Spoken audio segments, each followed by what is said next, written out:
Hello everyone, नमस्कार, good evening. अपने इस चैनल पे आप सभी का स्वागत करते हैं।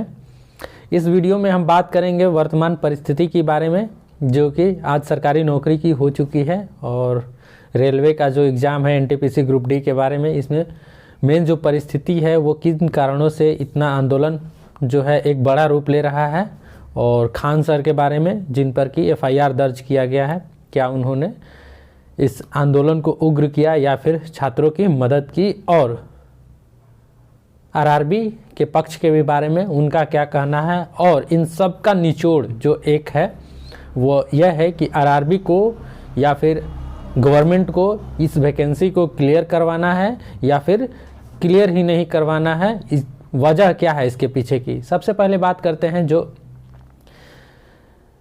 फरवरी मार्च 2019 में इसकी जो वैकेंसी आई थी NTPC non technical popular category और ग्रुप डी की, इनमें बहुत सारी वैकेंसीज आई थी। इसके साथ साथ मिनिस्ट्रियल एंड आइसोलेटेड कैटेगरी की भी पोस्ट आई थी। मिनिस्ट्रियल एंड आइसोलेटेड कैटेगरीज में बहुत सारी पोस्ट थी, उसमें एक पोस्ट था स्टेनोग्राफर, जिसमें कि अच्छी खासी वैकेंसीज थी। इतने सारे वैकेंसीज देख के सभी स्टूडेंट्स जो थे वो उस समय तो काफ़ी खुश हुए।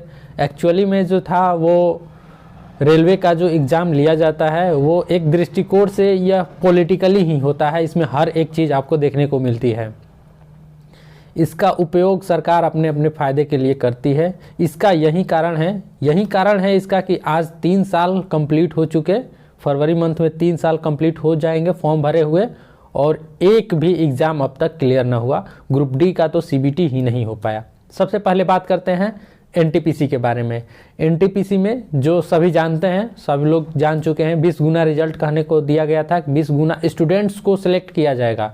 वैसे तो उनके नोटिफिकेशन में लिखा गया था, लेकिन यह जो गलत है, क्योंकि एक तो 12th लेवल और ग्रेजुएशन लेवल दोनों अलग अलग लेवल है। दोनों का एग्ज़ाम्स आप एक करवा दिए, एक करवाने के बाद या तो 12th वाला ग्रेजुएशन का कैसे दे सकता है, ग्रेजुएशन वाला 12th का कैसे दे सकता है।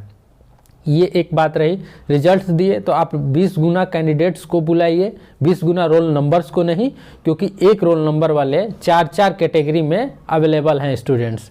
ये एनटीपीसी का प्रॉब्लम है, जिसका कि अभी मुद्दा चल ही रहा था। तब तक ग्रुप डी के लिए जो एक नया नोटिफिकेशन जारी कर दिया गया, और इसमें यह कहा गया ग्रुप डी यानी कि सबसे निचला पोस्ट है गवर्नमेंट जॉब में, इसे माना जाता है ग्रुप डी, यानी कि सबसे निचले लेवल का जो है यह एग्ज़ाम है।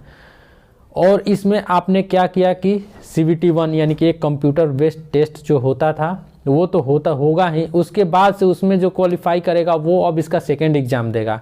इसके साथ साथ जो फिजिकल इफ़िशियंसी टेस्ट जो होता है वो तो होना ही था, और उसके बाद बात करें तो डॉक्यूमेंट वेरिफिकेशन, जिसे शॉर्ट में डीवी कहा जाता है।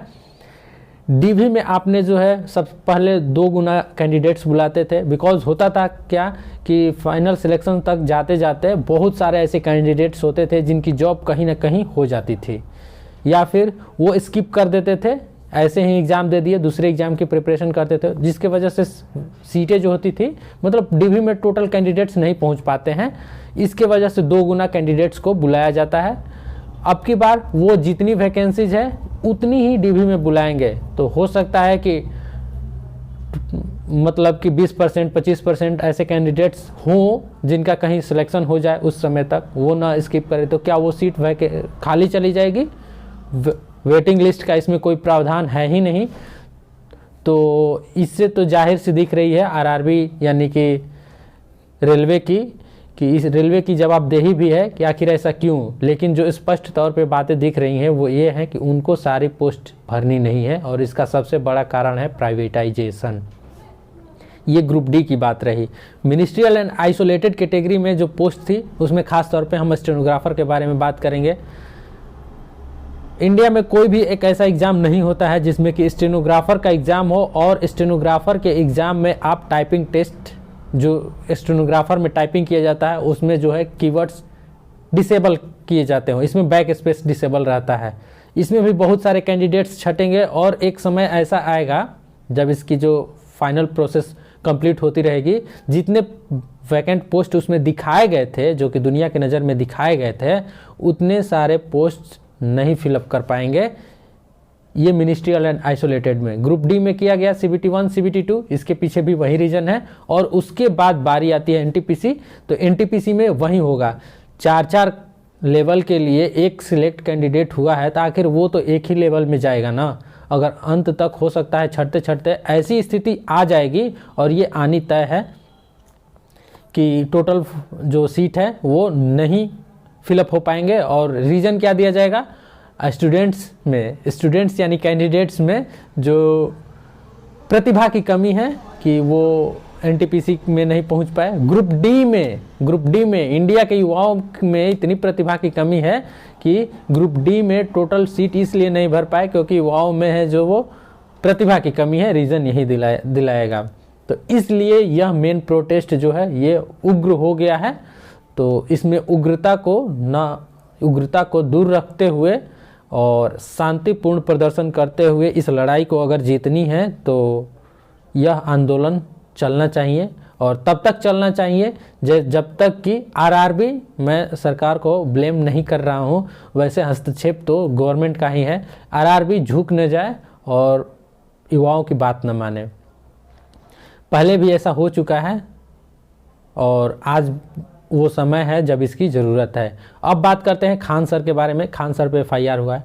खान सर ने जैसा वीडियोज़ में बताया था, एक भी शब्द ऐसा नहीं बोला है जो कि प्रोवोक कर पाए या फिर कोई भी कैंडिडेट प्रोवोक होकर या कोई गलत काम करे। खान सर के पढ़ाए हुए स्टूडेंट इतने नहीं सोच के नीच हैं कि वो ऐसा काम कर सकते हैं। तो खान सर के बारे में यही कहूँगा कि खान सर जिस तरीके से फेमस हुए, ये बहुत सारे लोगों के जहन में जो है वो खटकता है और आज भी खटक रहा है।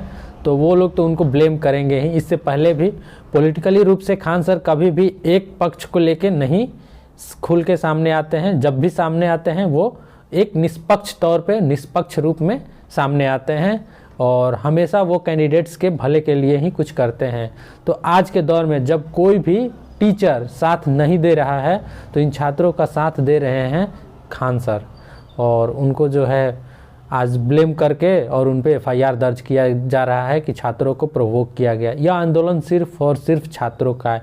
यदि इसमें इसका कोई एक नेता भी नहीं होना चाहिए, और जो इसका विरोध कर रहे हैं, जो इस आंदोलन का विरोध कर रहे हैं, उनका कहने का मतलब यही है कि खान सर जो हैं ये इनके नेता हैं। ऐसा है नहीं, ऐसा कोई भी स्टूडेंट्स के मन में नहीं है और न होना भी चाहिए, क्योंकि उनको जो है कोचिंग माफिया, जैसा कि वो कहते हैं, खान सर ही खुद कहते हैं, खान सर कि कोचिंग माफिया बता करके और इस आंदोलन को बंद करा दिया जाएगा।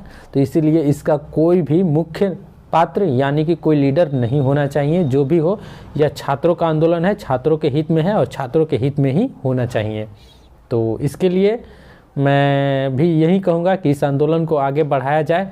जो भी लोग हैं फिजिकली प्रोटेस्ट को यदि अनुमति मिल रही है तो फिजिकल प्रोटेस्ट करें, ऑनलाइन प्रोटेस्ट करें, ट्विटर पे करें। ट्विटर पे तो हम लोगों ने बहुत सारा करके देख लिया, लेकिन कोई इसका सुनने वाला नहीं है। अभी कल भारत बंद या फिर बिहार में बिहार बंद का भी जो प्रावधान, मतलब कि स्टूडेंट्स लगा रहे हैं, और कल और परसों 2 दिन CGL मेंस का एग्ज़ाम है। इसको भी ध्यान में रखते हुए कि ज़्यादा रुकावटें ना हो, हिंड्रेंस ज़्यादा पैदा ना हो, और इस आंदोलन को आगे बढ़ाना है। इसमें सभी सपोर्ट कर रहे हैं। मैं भी अपने वीडियो के माध्यम से कुछ सपोर्ट कर रहा हूं और हमेशा करूंगा, क्योंकि एज ए स्टूडेंट सब सिचुएशन को सब लोगों ने बर्दाश्त किया है, लेकिन कब तक कोई बर्दाश्त कर सकेगा। तो उग्रता को दूर रखते हुए नॉन वायोलेंस, जो गांधी जी कहते थे, नॉन वायोलेंस में विश्वास रखते थे, नॉन वायोलेंस के साथ उन्होंने भी आंदोलन करके भारत को आज़ादी दिलवाई। उसी प्रकार से नॉन वायोलेंस के साथ यह लड़ाई हम जीत सकते हैं। ओके, तो इस वीडियो में यही कहना था। जो सब कुछ तो आप लोग क्लियर समझ ही चुके होंगे, और न्यूज़ चैनल के माध्यम से जो जितने सारे न्यूज़ चैनल्स हैं बड़े बड़े, वो नहीं दिखा रहे हैं, वो कभी भी दिखाएंगे नहीं, क्योंकि इसके पीछे भी बहुत सारे रीजंस हैं। तो इन सब चीज़ों को ध्यान में रखते हुए आपको इस आंदोलन को जारी रखना है, आगे हमें जब तक जारी रखना है जब तक कि जीत न जाए। यह सिर्फ रेलवे की ही बात नहीं है जो 3 साल युवाओं के धैर्य का परीक्षा लिया गया, इसके साथ साथ बहुत सारे एग्जाम्स है। बिहार में जो भी बिहार एसएससी का 12th लेवल का 2014-15 का जो वैकेंसी है वो अब तक नहीं कंप्लीट हो पाया। उसके पीछे का भी रीज़न वही है, पॉलिटिकली हस्तक्षेप। तो ये सब चीज़ें हैं, यदि इन सब चीज़ों से पार पाना है तो यह आंदोलन अब की जारी रखना होगा, और तब तक जब तक कि इस आंदोलन को जीत न जाए। ओके, धन्यवाद।